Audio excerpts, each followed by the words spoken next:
लिए क्योंकि हम उसकी चराई की भेड़ें हैं, हम उसकी निज प्रजा हैं। तो वो हमको चुन के लेके आया है। कब से? जब हम पैदा नहीं होते। From the beginning of this earth, from the womb of from our mother, हमारी माता के गर्भ से उसने हमारा अभिषेक किया है। और इसलिए किया है क्योंकि वो हमसे प्रेम करता है। यीशु मसीह भी हमसे प्रेम करता है, इसलिए उसने अपने प्राणों को हमारे लिए दिया है। और आज हम थोड़े समय में देखेंगे कि अब हमारी क्या रिस्पॉन्सिबिलिटीज हैं towards him. What are our responsibility towards God, because he has chosen us. तो आज आज्ञा पालन के विषय में फिर से हम देखेंगे।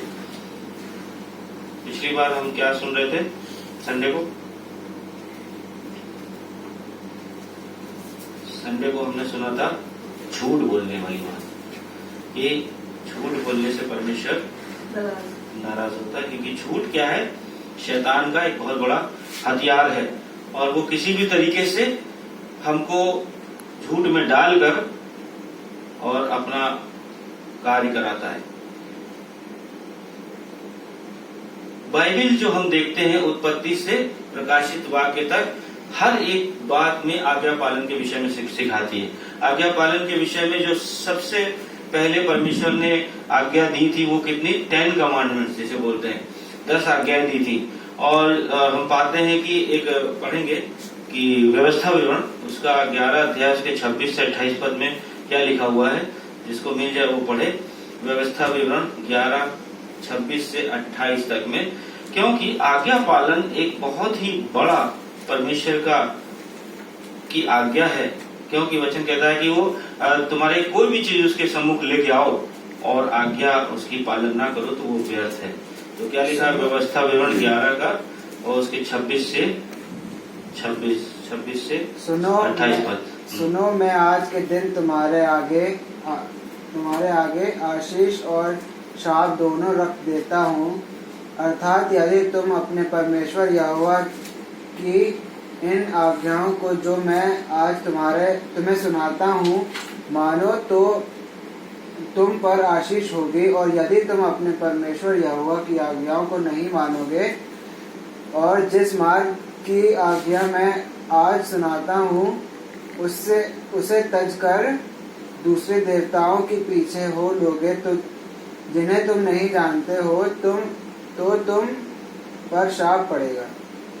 ठीक, धन्यवाद। 2 बातें परमेश्वर ने रख दी सामने, एक तो आशीष और दूसरा श्राप, यानी कि आज्ञा पालन और अनाज्ञा पालन, ओबीडियंस और डिसोबीडियंस। आप जिस कैटेगरी में हैं वो इसमें आते हैं, दोनों कैटेगरीज इसमें आती हैं कि किसको क्या पसंद है। अगर हम उत्पत्ति की उस पुस्तक उसका 15 अध्याय में पढ़ेंगे तो परमेश्वर ने अब्राहम से वाचा बांधा, उससे वायदा किया कि मैं तुझे एक बड़ी जाति बनाऊंगा।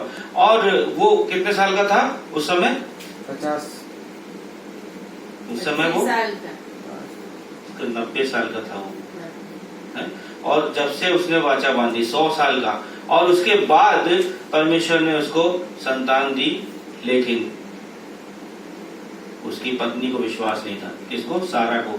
सारा ने कहा अब तो हम बूढ़े हो चुके हैं, अब हमारा जो बुढ़ापे में कोई किसी के बच्चा होता है, संतान होती है, लेकिन अब कैसे हो सकती है कि तुम तो बुजुर्ग भी हो, बूढ़े भी हो, लेकिन तुम बच्चा पैदा कर सकते हो पर मैं नहीं कर सकती, क्योंकि मेरा मासिक धर्म बंद हो चुका है और अब जो है मेरे लिए संभव नहीं है।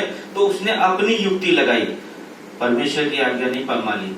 परमेश्वर की आज्ञा मानती तो उससे वो बड़ी भारी गलती ना होती। उसने कहा कि ठीक है, तुम मेरी जो दासी है उसको ले लो और उसके साथ विवाह करो, और उससे विवाह करने के बाद जो संतान होगी वही हमारी संतान। शायद परमेश्वर यही चाहता है, क्योंकि वो जवान है। इस तरीके से उसने अब्राहम को परीक्षा में डाल दिया, अपने आप को भी परीक्षा में डाल दिया, और परमेश्वर की युक्ति न मान के अपनी युक्ति चला ली, अपने दिमाग से बुद्धि से काम किया। परमेश्वर का वचन क्या कहता है प्रकाशित नीति वचन में कि अपनी बुद्धि और अपने समझ का सहारा ना लेना, परंतु संपूर्ण मन से यहोवा पर भरोसा रखना। और यहाँ पर उसने क्या किया, सारा ने क्या किया, अपनी बुद्धि का इस्तेमाल किया, अपने समझ का सहारा लिया। जब भी कभी ऐसा होता है ना तो बात गड़बड़ हो जाती है। जब भी परमेश्वर की आज्ञा को हम और आप नहीं मानते हैं, उस समय बात को वो बिखरा देते हैं, गड़बड़ा देते हैं। 1 साल हो गया, 2 साल हो गया, कई साल हो गए, अभी उसको इंतजार करते करते करते करते वो सोची अब शायद ऐसा नहीं हो सकता, लेकिन वैसा तो हो सकता है। एलियाजर जो उसका भाई का लड़का था, उससे कहता, वो सोचता है कि क्या ये तो मेरा उत्तराधिकारी नहीं होगा, लेकिन परमेश्वर ने जो वाचा बांधी थी वाचा या कमिटमेंट किया था या कवनेंट किया था या प्रॉमिस किया था, वो किससे किया था, सारा से, सारा और अब्राहम से, उसकी संतान। लेकिन यहाँ पर उन्होंने इस बात को नजरअंदाज कर दिया। बहुत बार हम लोग भी करते हैं, बहुत बार परमेश्वर की आज्ञा का उल्लंघन करते हैं। जैसे आज के संडे के दिन में बहुत सारे लोग प्रार्थना में नहीं बैठते हैं। संडे के दिन क्या, हर दिन बैठना चाहिए, हर दिन प्रार्थना होती है। तो जब से लॉकडाउन हो रहा है, चला है, तब से तो रोज प्रार्थना ऑनलाइन चल रही है। लेकिन परमेश्वर की आज्ञा ना मान के हम डिसओबीडिएंट का प्रूफ देते हैं, और क्या हमारे जीवन में आ जाता है, श्राप।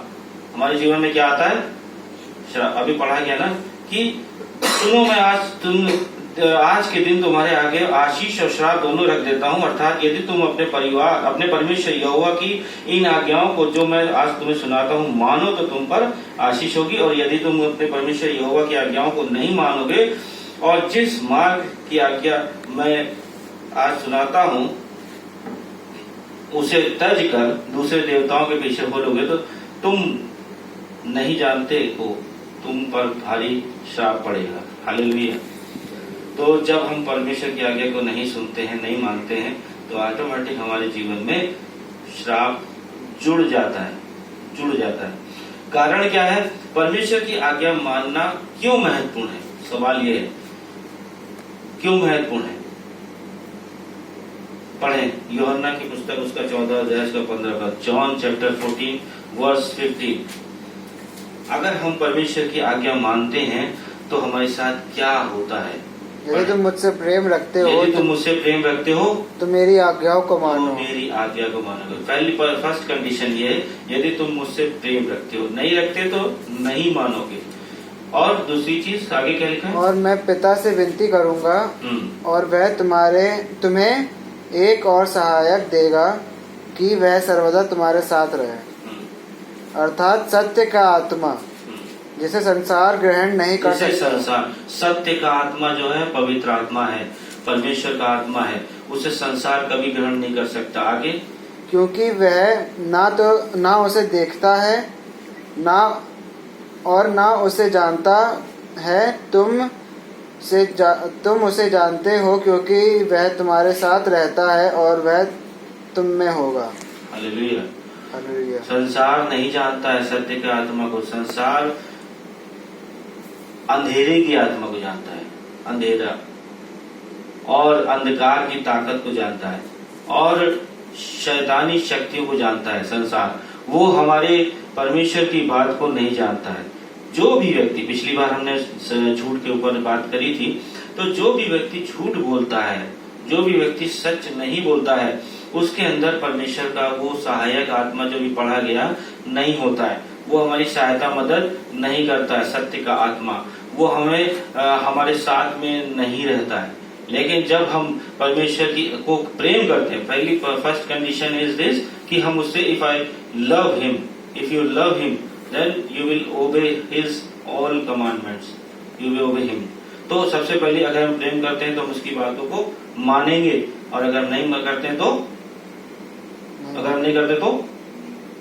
नहीं सुन रहे, नहीं मानेंगे। जवाब देना है ना, तभी समझ में आएगा कि सुन रहे कि नहीं। पहली चीज, अगर हम उसकी आज्ञा को मानते हैं तो हम उसे प्रेम करते हैं तो उसकी आज्ञा को मानेंगे, और वो हमको क्या देगा, एक सहायक देगा, हेल्पर देगा, और जो होगा पवित्र आत्मा, परमेश्वर का आत्मा, और वो सत्य का आत्मा कहलाएगा। यानी कि जब हम कोई भी चीज, कभी भी हम कितनी भी परेशानियों में क्यों ना फंस जाएं, हम सच बोलेंगे, सच बोलेंगे, झूठ कभी हमारे मुंह से नहीं निकलेगा, और जिससे संसार ग्रहण नहीं कर सकता। आप सब जानते हैं, इससे बताने की जरूरत नहीं कि संसारिक लोग किस तरीके के होते हैं और आत्मिक लोग किस तरीके के होते हैं। जब संसार के साथ हम चलने लगेंगे तो हमारे कई फ्रेंड्स हो जाएंगे, कई दोस्त हो जाएंगे, कई ऐसे सर्किल बन जाएंगे कि हमें बड़ा मजा आएगा, पर फॉर द टाइम भी, लेकिन उसके बाद हम गर्त में चले जाएंगे। लेकिन जैसे ही हम संसार से निकलकर परमेश्वर में आएंगे, उसकी बातों को मानेंगे, हमारे सारे दोस्त, सारे रिश्तेदार, सब लोग छोड़ के चले जाएंगे, जितने लोग प्रभु में नहीं होते हैं, संसारिक लोग की बात कर रहा हूँ। और उसके बाद क्या होगा कि परमेश्वर हमको जो चीज देगा वो दूसरे से डिफरेंट होगी, दूसरे से अलग होगी, वो हमारे अंदर रहेगा, हमारे